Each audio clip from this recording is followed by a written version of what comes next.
That's not enough to worry about. We're learning more and more drivers you share the road with could be driving illegally. News Channel 5's Kristen Volk is live out on the roads tonight in Cleveland with more.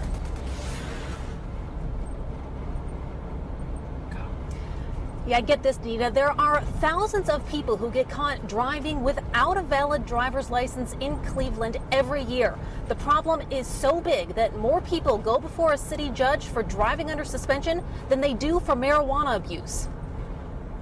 Apparently, you thought it was still okay for you to go on and continue to drive, even though you didn't have a driver's license.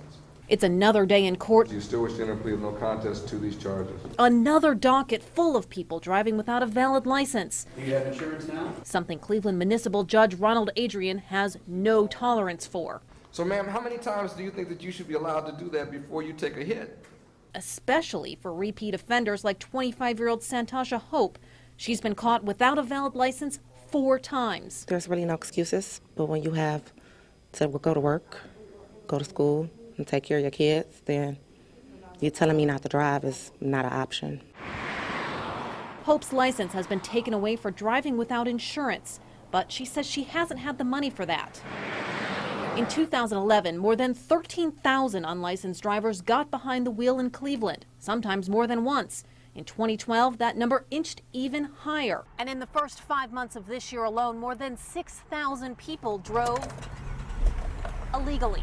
Not only is this a safety issue for all motorists to be concerned about, but there are also these unlicensed drivers, typically uninsured motorists as well.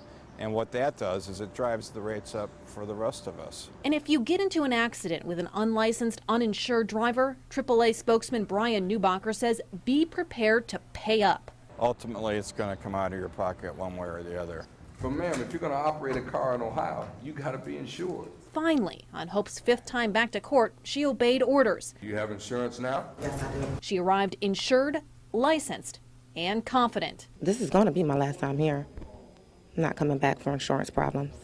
Because there are so many people getting in trouble for license problems, the court does have a traffic intervention program. That program helps unlawful drivers get their driving privileges back. Now, as for Hope, even though she did come to court with her driver's license and a valid insurance card, the judge still sentenced her to 500 hours of community service for violating her probation. Live in Cleveland, I'm Kristen Volk, News Channel 5.